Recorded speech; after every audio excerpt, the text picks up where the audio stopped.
सैफ अली खानवरील हल्ला चोरीच्या उद्देशानंच पोलिसांची माहिती। हल्लेखोरानं पायऱ्यांचा वापर करून घरात प्रवेश केला।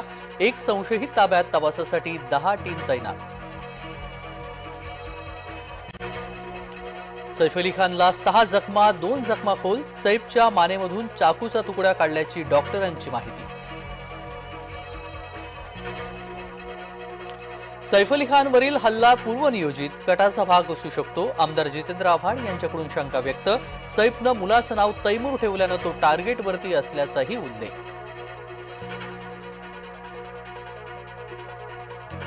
वादाच्या केंद्रस्थानी असलेले धनंजय मुंडे परळीमध्ये वैद्यनाथाच्या दर्शनाला वाल्मिक कराडच्या अटकेनंतर बीडमध्ये तणावपूर्ण शांतता।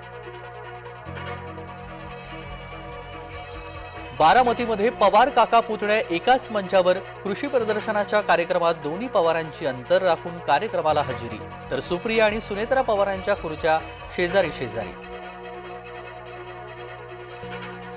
आज राज्य मंत्रिमंडळाची बैठक। सायंकाळी 5 वाजता सह्याद्री अतिथीगृहावरती बैठकीचं आयोजन।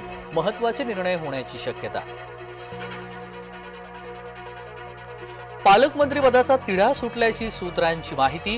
सोमवारी पालकमंत्रीपदाचं वाटप जाहीर होणार। येत्या 2 दिवसांमध्ये महायुतीची बैठक। सोलापुरातील सिद्धेश्वराच्या यात्रेची आतषबाजी न सांगता आकाशातील सोहळ्यानं भाविकांच्या डोळ्याचं पारणं फिटलं।